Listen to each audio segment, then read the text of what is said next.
कुछ आदत बनाओ अच्छी, इतनी मर्यादा बनाने की आदत बनाओ। प्लीज प्लीज जाइए अपनी सीट पे। जिन्हें आज नियम 377 के अधीन मामले उठाने की अनुमति प्रदान की गई है, वह व्यक्तिगत रूप से सदन के पटल पर तुरंत अपने अनुमोदित पाठ को सदन के पटल पर रख सकते हैं। माननीय सदस्यगण, हम 18वीं लोकसभा के 5वें सत्र की समाप्ति की ओर अग्रसर हैं। यह सत्र 31 जुलाई 2025 को आरंभ हुआ था। इस सत्र में 14 सरकारी विधेयक पुनर्स्थापित किए गए तथा कुल 12 विधेयक पारित किए गए।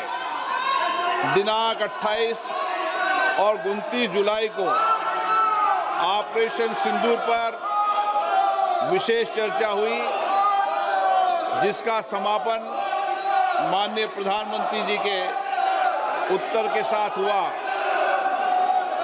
दिनांक 18 अगस्त 2025 को भारत के अंतरिक्ष कार्यक्रम की उपलब्धियों पर विशेष चर्चा प्रारंभ की गई।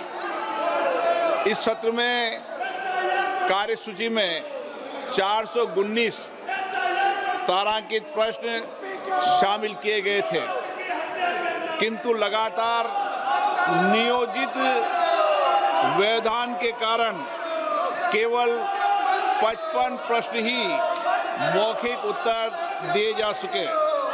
हम सभी ने सत्र के प्रारंभ में तय किया था कि हम इस सत्र में 120 घंटे चर्चा करेंगे। बिजनेस एडवाइजरी कमेटी में भी इस पर सहमति बनी थी, लेकिन लगातार गतिरोध और नियोजित व्यवधान के कारण हम केवल 37 घंटे ही चर्चा कर पाए। माननीय सदस्यगण, हम सब जनप्रतिनिधि के रूप में हमारे आचरण, हमारी कार्यप्रणाली को पूरा देश देखता है। जनता हमें बहुत उम्मीदों के साथ चुनकर यहाँ पर भेजती है, ताकि हम उनकी समस्याएं और व्यापक जनहित के मुद्दों पर, महत्वपूर्ण विधेयकों पर व्यापक चर्चा कर सकें, मर्यादित चर्चा कर सकें। लेकिन पिछले कुछ दिनों से मैं देख रहा हूं कि सदन में सार्थक मर्यादा परंपराओं के अनुरूप चर्चा नहीं हो रही।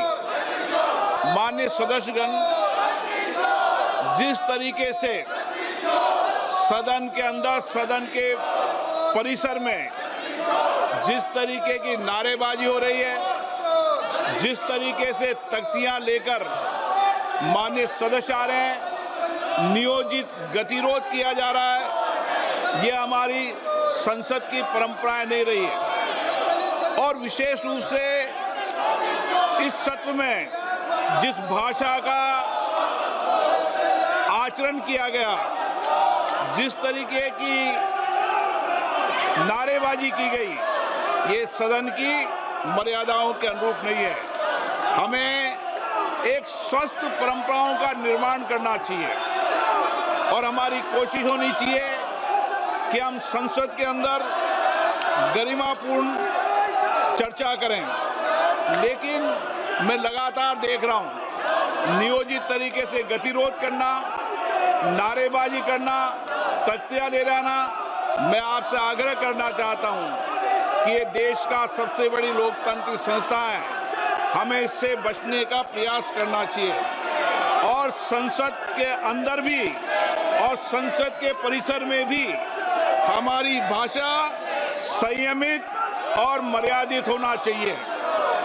सहमति और असहमति होना लोकतंत्र की स्वाभाविक प्रक्रिया है, किंतु हमारा सामूहिक प्रयास होना चाहिए कि हम सदन की गरिमा को, मर्यादा को और शालीनता को बनाए रखें। माननीय सदस्य, मैंने हर माननीय सदस्य को हमेशा पर्याप्त समय, पर्याप्त अवसर दिया है, लेकिन जिस तरीके का आपका आचरण है, देश आपके आचरण को, आपकी कार्यप्रणाली को देख रहा है।